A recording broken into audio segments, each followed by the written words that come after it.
తెలుగు వార్త టీవీకి స్వాగతం.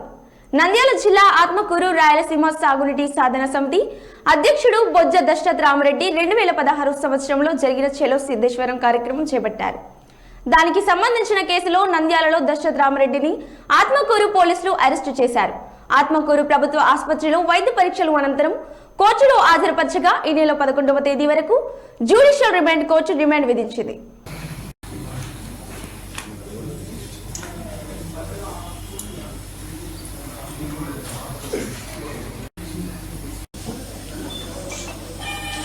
సిద్ధేశ్వరం అలుగు ప్రజా శంకుస్థాపన మే 31, 2016లో జరిగిన విషయం మీ అందరికీ తెలిసిందే. అది ఎందుకు జరిగింది అనేది కూడా మరొక్కసారి మనం గుర్తు చేసుకోవాల్సిన అవసరం ఉంది.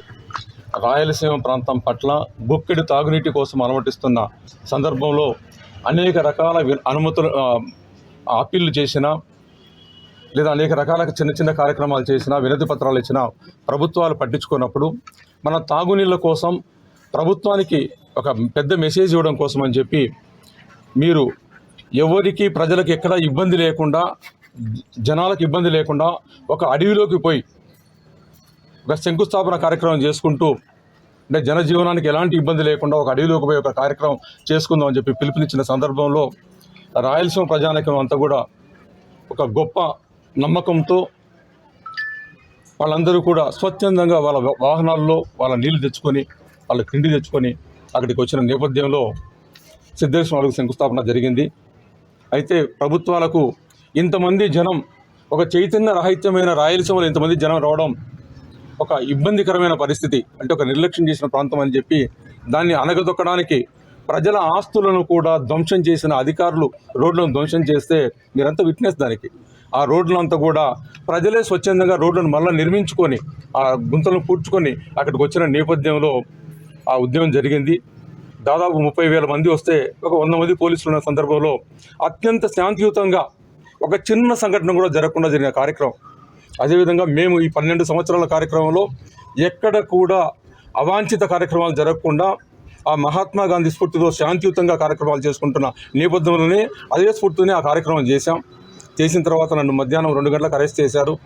8-8:30 వరకు పోలీస్ స్టేషన్లో ఉంచుకున్నారు. ముచ్చుమరిలో మంచి భోజనం పెట్టారు. మీ మీద ఎలాంటి కేసులు లేవని పంపించారు. లేవని చెప్పి అందరం వచ్చాం. తర్వాత 9 నెలలకు 10 నెలలకు మనకేం లేదు, సడన్గా కోర్టులో కేసు ఉందని చెప్పి ఎవరో న్యాయవాదులు చెప్పారు. మీ పేరు వినిపిస్తుందన్న కోర్టులోని. అంటే మనకు ఎలాంటి సమాచారం కూడా ఇవ్వకుండా కేసులు పెట్టిన నేపథ్యంలో ఈ కేసు గురించి రావాలి అని ఈ కేసులు జరుగుతున్న సందర్భంలోనే 30,000 మంది మనం ఈ సంఘటన చేస్తే పాలకుల దగ్గర నుండి మాకు ఒక ఆడియన్స్ ఇప్పించండి అయ్యా, మా కోరికలు ఏంటో వినండి. అంటే భారతదేశ చరిత్రలో ఒక వెనుకబడిన సామాజికంగా ఆర్థికంగా ఉద్యమ రూపంలో కూడా వెనుకబడిన రాయలసీమ ప్రాంతం నుండి 30,000 మంది జనం ఎందుకు వచ్చారు, వాళ్ళ ఆశలు ఆకాంక్షలను తెలుసుకుందాం అని చెప్పి ప్రభుత్వాలు నిర్లక్ష్యం వహిస్తున్న సందర్భం మనకు కనపడింది. గత ప్రభుత్వంలో ముఖ్యమంత్రి గారు ఒక్క అపాయింట్మెంట్ ఇవ్వడానికి ముందుకు రాలేదు. ఈ ముఖ్యమంత్రి గారికి కూడా అనేక విజ్ఞాపనలు చేసిన ముందుకు రాని సందర్భంలో మనకు కార్యక్రమాలు చేయకపోగా నీళ్ళు ఇవ్వకపోగా ఈరోజు ప్రభుత్వాలు మనకున్న నీటి హక్కును కూడా ఒక చీకటి చట్టాన్ని అక్టోబర్ 4వ తారీఖున కేంద్ర ప్రభుత్వం తీసుకొస్తే దాని గురించి ప్రశ్నించకుండా మన హక్కులను కూడా తెలంగాణకు దారాదత్తం చేస్తున్న పరిస్థితులు క్రియేట్ అయ్యాయి. ఈరోజు దీని గురించి దీనికి సంబంధించిన అంశాల్లో ఒకవైపు వైసీపీ కాంప్రమైజ్ అవుతుంటే తెలుగుదేశం పార్టీ కూడా మాట్లాడే పరిస్థితి ఇక్కడ కనబడుతూ ఉంటే ఈరోజు ఈ case non bailable arrest warrant ఉన్నా కూడా మమ్మల్ని రీకాల్ చేసుకోమంటే కూడా మేము రీకాల్కి సిద్ధం లేదు, మిమ్మల్ని ఎప్పుడైనా అరెస్ట్ చేసుకోండి అని చెప్పి 3 సంవత్సరాల నుండి కూడా పోలీసులు అడిగినప్పుడు అంతా చెప్తూ ఉన్నాం. వాళ్ళు అరెస్టుకు సిద్ధంగా లేరు, ప్రభుత్వాలు మాతో చర్చ చేయడానికి సిద్ధం లేదు, రాయలసీమ అంశాలను పట్టించుకునే నేపథ్యంలో ఈరోజు 30,000 మంది రైతాంగం ఒక నమ్మకంతో ఆశతో ఆకాంక్షతో ఇక్కడికి వచ్చారు. అనేక కార్యక్రమాలు ఈ 10 సంవత్సరాల కార్యక్రమంలో వచ్చిన ఆకాంక్షనంతా కూడా నేను రీకాల్ చేసుకొని కేసు నుండి బయటికి వెళ్ళిపోతే ఇది ఆ ప్రజలకు ద్రోహం చేసిన వాళ్ళు అవుతుంది అన్న భావనలో మాకుంది.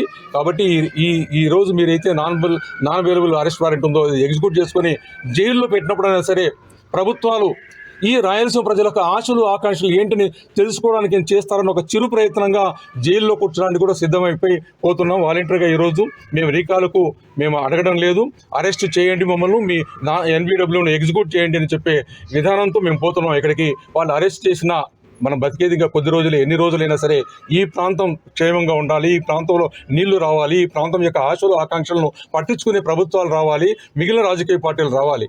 ఈరోజు ఎన్నికలు రాబోతుంటే కూడా అందరూ కూడా మాట్లాడుతున్నది ఏకైక రాజధాని అమరావతి కావాలనో, పోలవరం పూర్తి చేయాలనో, అమరావతిలో నిర్మాణం చేపట్టాలనో, విశాఖ ఉక్కు చేయాలనో, విశాఖ రైల్వే జోన్. కానీ 70 సంవత్సరాల నుండి వెనకబడిపోయిన రాయలసీమ ప్రాంతం యొక్క ఆశలను, ఆకాంక్షలను, రాష్ట్ర విభజన చట్టంలో ఉన్న అంశాలను మాట్లాడని ప్రభుత్వాలు ఉన్నాయి. చర్చలు చేయని సందర్భంలో నా అరెస్టు ద్వారానైనా సరే ఈరోజు ప్రభుత్వాలు, రాజకీయ పార్టీలు కనువిప్పు కలిగి అయ్యా 3 సంవత్సరాలు వెయిట్ చేశారు, 5 నిమిషాలు వెయిట్ చేయండి. 3 సంవత్సరాల నుండి నేను డేట్స్ ఇచ్చా, ఈ రోజు ఈ ఊర్లో ఉంటున్నాను, ఈ ఊర్లో ఉంటాను, అరెస్ట్ చేసుకోండి అని చెప్పి. ఈ రోజు కూడా నేనే డేట్ ఇచ్చాను, ఈ రోజు 2వ తారీఖున నంద్యాలలో ఉంటున్నానని చెప్పి. కనుక మేము వెనక్కి పోవడం లేదు. ఈరోజు ఒక ఆశ, చిరు ఆశ మాకు. మమ్మల్ని అరెస్ట్ చేస్తారన్న రాయలసీమ ప్రజల ఆశల, ఆకాంక్షలు మీరు వింటారు, దానికి స్పందిస్తారన్న దాంతో నేను జైలుకు పోవడానికి సిద్ధమై వచ్చాను.